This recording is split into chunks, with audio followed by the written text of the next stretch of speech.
Bendiciones para todos. Nuevamente estamos aquí en este set, en este medio de comunicación como es Advenimiento TV, saludándoles y dándoles la bienvenida a otro estudio más de la lección de la Escuela Sabática. Es martes 28 de diciembre.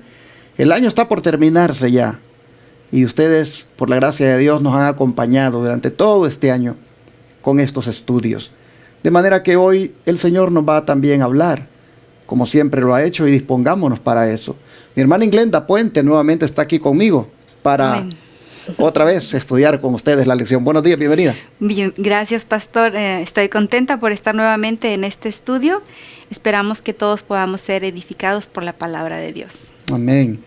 Vamos a pedir la bendición del Señor una vez más. ¿Quiere usted orar, hermana? Sí, claro. Nuestro amante Padre Celestial, Amén. Padre Eterno, le rogamos que su Espíritu Santo, Padre, pueda morar en nuestras mentes y nuestros corazones, que su Espíritu Santo dirija el estudio en este momento, Padre, y también, Padre, le rogamos que su Espíritu Santo también haga su obra con todas aquellas personas que en este momento puedan estudiar con nosotros la palabra de Dios.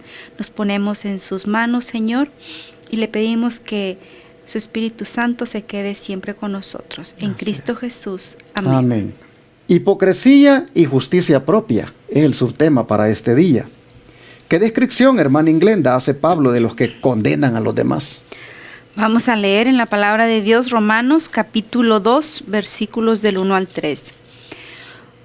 Dice, por lo cual eres inexcusable, oh hombre, quien quiera que seas, tú que juzgas, porque en lo que juzgas a otro, te condenas a ti mismo, porque tú que juzgas haces lo mismo. Pero sabemos que el juicio de Dios contra los que hacen tales cosas es según verdad. Y piensas esto, oh hombre, que juzgas a los que hacen tales cosas. Y haces lo mismo, tú que escaparás del juicio de Dios. Bueno, estudiamos el día de ayer, ¿verdad?, cómo el apóstol Pablo hace una descripción de cómo estaban los pecados, ¿verdad? Había multitud de pecados y desvíos de ellos. Ahora, aquí el apóstol le dice, por lo cual tú eres inexcusable, o sea, no tienes una excusa porque tú practicas esas cosas. Como tú, que eres pecador, vas a venir a juzgar y a condenar a otros.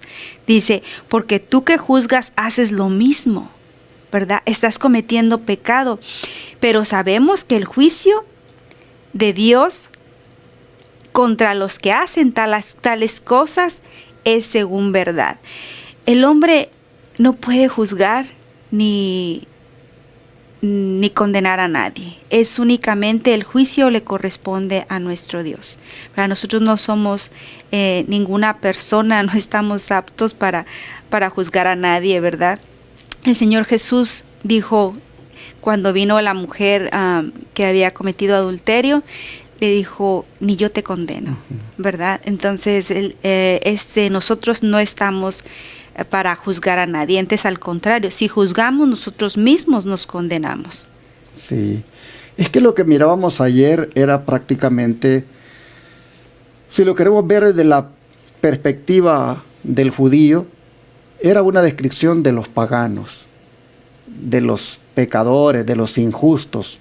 Pero como el judío o el fariseo se consideraba que él no era así, entonces tendía a pensar de que estos, pues, que están así depravados, que han llegado a esa condición de inmoralidad, el judío pensaba de que, pues, estos no tenían esperanza. Y ahora Pablo va a hablarles a ellos. En otras palabras, la lección de hoy, hermanos, es para los que tal vez digamos, bueno, yo no he caído en el lesbianismo, yo no he caído en el homosexualismo, yo no he caído en la depravación, yo no he caído en toda esa fornicación y adulterio y todo lo que mencionábamos ayer. Pero dice Pablo, tú dice, eres inexcusable, quien quiera que tú seas, que juzgas, pues en lo que juzgas a otro, te condenas a ti mismo, porque tú que juzgas haces lo mismo. En otras palabras, cometes el mismo pecado. En otras palabras, valga la redundancia, el judío, también no tenía excusa para venir y estar condenando o estar diciendo estos por esto y esto y esto se van a perder, porque también él tenía su pecado. Es cierto que los que practican tales cosas, el juicio de Dios vendrá contra ellos. Pero ¿piensas esto, oh hombre, tú que juzgas a los que tal hacen y haces lo mismo, que tú escaparás del juicio de Dios? Aquí, hermanos, lo que estamos viendo es que tanto el que está afuera en el mundo, haciendo y deshaciendo con su vida, como el que está adentro, necesita de la justicia de Cristo, necesita del perdón de Dios. Porque en alguna forma hay, como dice aquí, una justicia propia, a veces manifestada en aquellos que en alguna manera estamos alejados de aquellas prácticas. Puede ser que nos lleguemos a vanagloriar y a pensar que ya somos salvos por nuestra propia justicia. Y es interesante porque también dice que es una hipocresía. Cuando se juzga, se condena a aquellos que están mal y uno por ahí también participando de algunos otros pecados. Así vemos que Pablo dice que los que condenan a los demás se condenan a ellos mismos. ¿Cómo nos dice el don profético para ampliar más esto? El esfuerzo para ganar la salvación por medio de las obras propias induce inevitablemente a los hombres a amontonar las exigencias humanas como barrera contra el pecado. Al ver que no observan la ley, idean normas y reglamentos propios para compelerse a obedecerla. Esto era lo que les pasaba a los judíos, ¿verdad? Ellos ideaban normas y reglamentos para compelerse a obedecerla. Ellos creían que con eso lo obedecían. Mas sin embargo, dice la mensajera del Señor, todo esto desvía la mente de Dios hacia el yo. El amor a Dios se extingue en el corazón, con él desaparece también el amor hacia el prójimo. Los defensores de tal sistema humano, con sus múltiples reglas, se sentirán impulsados a juzgar a todos los que no logran alcanzar la norma prescrita en él. El ambiente de críticas egoístas y estrechas ahogan las emociones nobles y generosas y hacen que los hombres espías despreciables y jueces ególatras. El discurso maestro de Jesucristo, página 105. Juzgar no es una cosa baladí. Recordar que muy pronto el relato de vuestra vida pasará bajo la mirada de Dios. Entonces, Testimonios para la Iglesia, tomo 8, página 92. Aquí la mensajera del Señor dice que, pues, las personas que se ponen a juzgar hacia el prójimo, el amor de Dios desaparece en sus corazones, pero también el amor hacia el prójimo, ¿verdad? Entonces están dando lugar a que el enemigo y entonces todas las cosas negativas que el enemigo quiere traer a la vida del ser humano hagan su trono ahí en el corazón del ser humano. Y dice que no es cosa de poca importancia el querer juzgar a otros. Mas sin embargo dice recordar que muy pronto el relato de vuestra vida pasará bajo la mirada de Dios.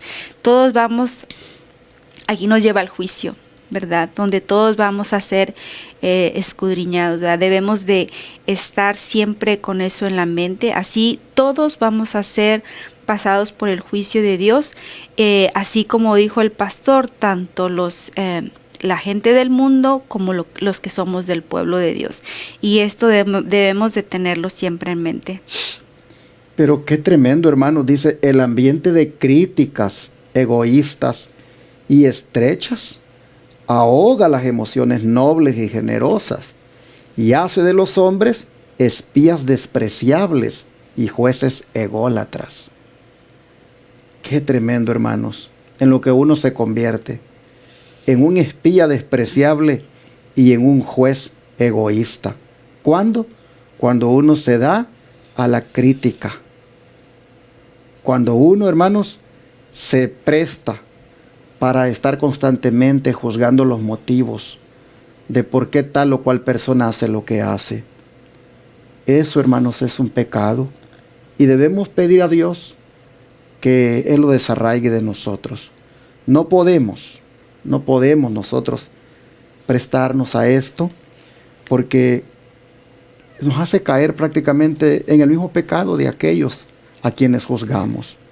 Dios nos ayude, hermanos, para que seamos considerados a la hora de emitir un juicio sobre tal o cual persona por el pecado que está cometiendo. Bien dijo Pablo en la carta a los Gálatas cuando le estudiábamos, que si alguien es sorprendido en alguna falta, ustedes que son espirituales, restáurenlo, dijo, con espíritu de mansedumbre, considerándose ustedes mismos, no sea que más tarde, dijo, ustedes también sean tentados. En otras palabras, tengan ese cuidado, esa consideración y no partan de una vez con juzgamientos y con ciertas condenas que se hacen, porque eso lo vuelve espías despreciables y jueces ególatras. Qué tremendo. ¿Y cómo llega el arrepentimiento a nuestros corazones? Porque pues de estas cosas hay que arrepentirnos. Claro que sí, vamos a leer Romanos capítulo 2, versículo 4. ¿O menospreciáis las riquezas de su benignidad y paciencia y longanimidad, ignorando que la bondad de Dios te guía al arrepentimiento?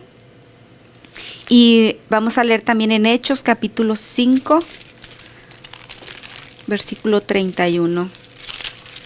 Dice, a este Dios ha exaltado con su diestra por príncipe y salvador, para dar a Israel arrepentimiento y perdón de pecados.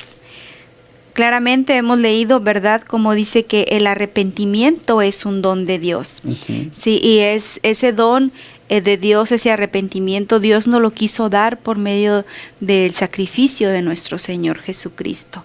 Entonces, si Cristo no mora en el corazón de alguien, no puede haber arrepentimiento. Y si no hay arrepentimiento, pues tampoco podemos experimentar el perdón de los pecados. Es esencial y es necesario que Cristo venga a entronizarnos en nuestro corazón para que podamos sentir ese arrepentimiento. Pero miren ustedes las palabras aquí de cómo llega el arrepentimiento.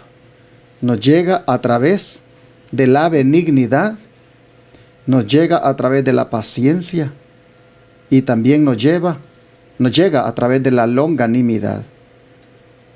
Estas tres palabras indican, hermanos, cómo la gracia del Señor se revela hacia la humanidad para que pueda alcanzar el arrepentimiento. En otras palabras, aún el arrepentimiento genuino proviene de Dios. Amén. Dios lo que está haciendo ver aquí la lección es, hermanos, el originador de todo. Tú no tienes ni siquiera la capacidad para obrar tu propio arrepentimiento. Aún eso es obra de Dios. Por eso es que la lección está presentando que es una hipocresía y una justicia propia cuando nosotros hacemos alarde de ya haberlo alcanzado, entre comillas, de pretender como que nosotros estamos más como superiores o más cerca de la gracia o del Señor en relación con aquellos que están en el pecado. A veces actuamos como los fariseos, ¿verdad?, que decían, te doy gracias, Señor, porque no soy como este publicano, porque doy diezmos de todo lo que gano, voy a la iglesia todos los sábados, hago obra misionera, hago aquí, hago allá. Hermanos, muchas veces eso puede parecer una suficiencia propia. Y nosotros, hermanos, ni siquiera el arrepentimiento que decimos haber experimentado, ni siquiera ese nosotros lo hemos logrado por nosotros mismos, sino por la benignidad, paciencia y longanimidad de Dios. Si no lo hemos experimentado, se lo pedimos al Señor y Él nos lo da. Un arrepentimiento que experimente dolor por haber pecado. ¿Qué nos dice el don de profecía sobre esto del arrepentimiento? Sentir un arrepentimiento como este de David es algo que supera nuestro propio poder. Se lo obtiene únicamente de Cristo, quien ascendió a lo alto y dio dones a los hombres. La virtud proveniente de Cristo es la que nos induce a un arrepentimiento genuino. El apóstol Pedro presentó el asunto de una manera muy clara cuando dijo a los israelitas: a este Dios lo ensalzó con su diestra para ser príncipe y salvador, a fin de dar arrepentimiento a Israel y remisión de pecados. Hechos 5:31. Tan imposible es arrepentirse si el Espíritu de Cristo no despierta la conciencia como lo es obtener el perdón de Cristo.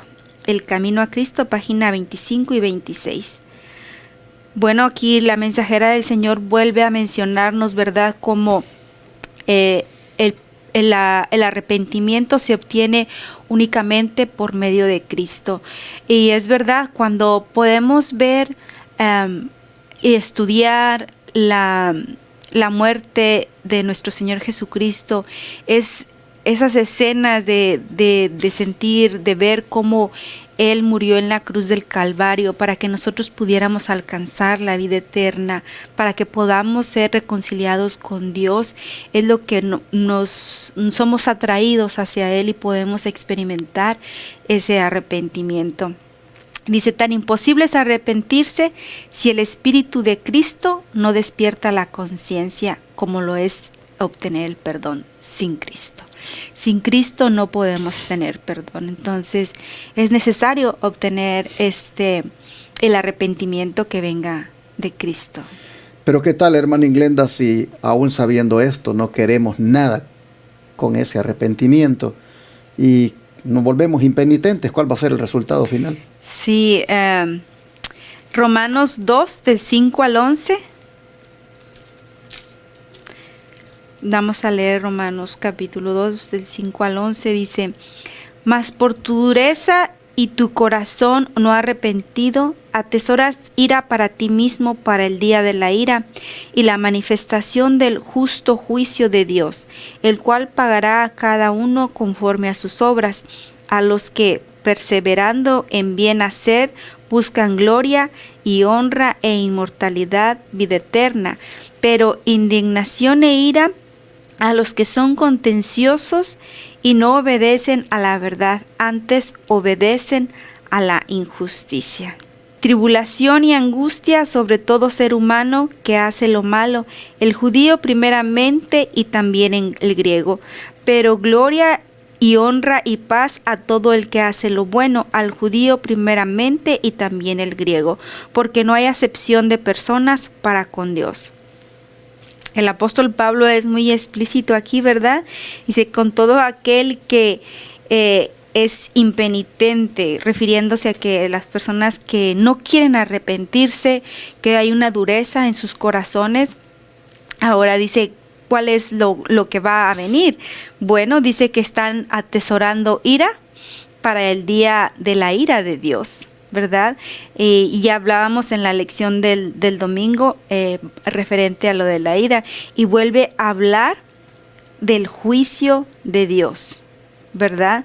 Y a cada uno será pagado conforme a nuestras obras. Dice que a los que hacen el bien y buscan hacer el bien, se les dará gloria, honra e inmortalidad y vida eterna, pero indignación y ira para los que son contenciosos y no obedecen a la verdad, antes obedecen a la injusticia. Tribulación y angustia,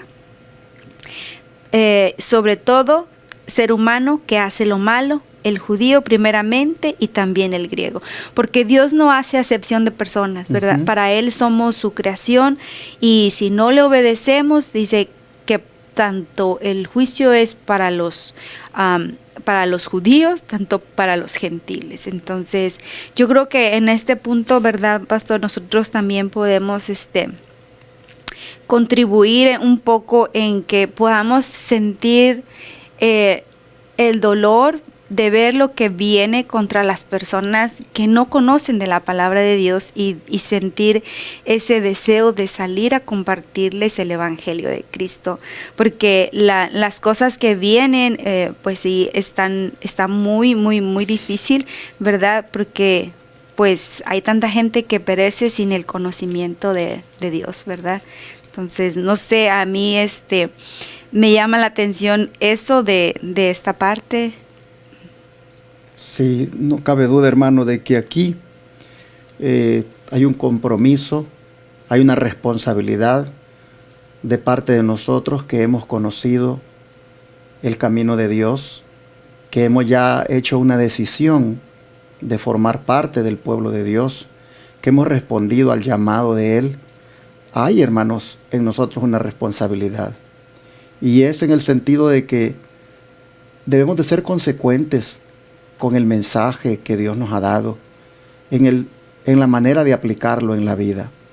Miren ustedes que al judío primeramente, dice, y después al griego. Lo reitera, hace énfasis en eso. ¿Por qué al judío primeramente? Porque el primero que oyó el evangelio fue el judío. Así como fue el primero en oír el evangelio, también es el primero en recibir los juicios de Dios por no vivir conforme a Él. Por eso dice la palabra que si el justo con dificultad se salva, ¿dónde quedará el impío? En otras palabras, hermanos, el juicio comienza por la casa de Dios. Y aquí lo recalca el apóstol Pablo, al decir que al judío primeramente y después al griego.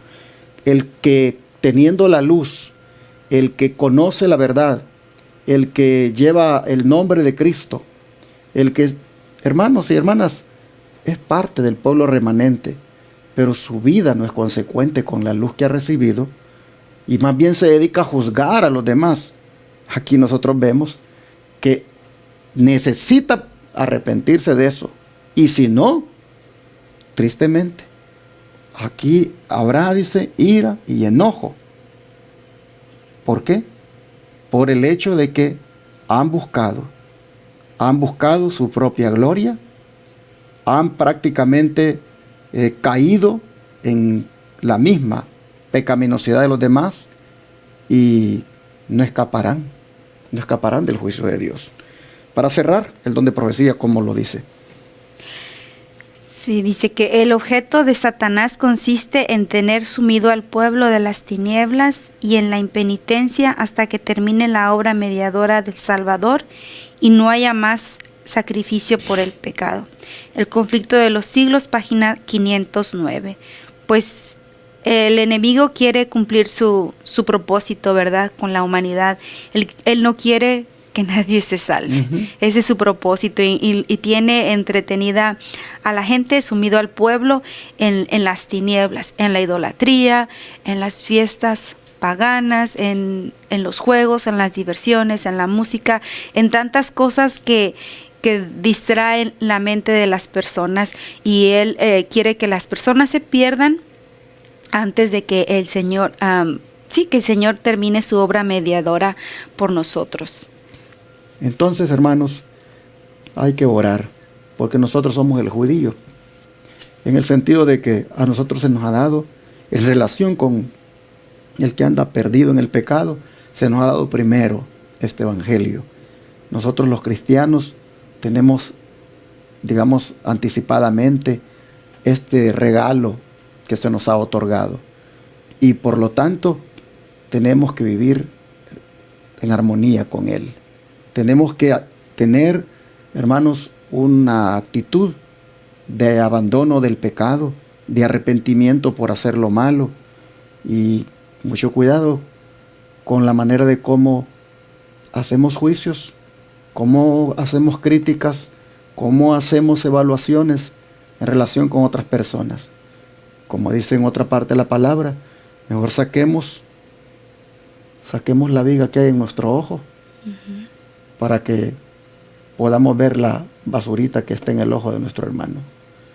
Que el Señor nos ayude y busquemos hoy arrepentirnos del pecado de la hipocresía y de la justicia propia. ¿Qué les parece? ¿Oramos? Sí.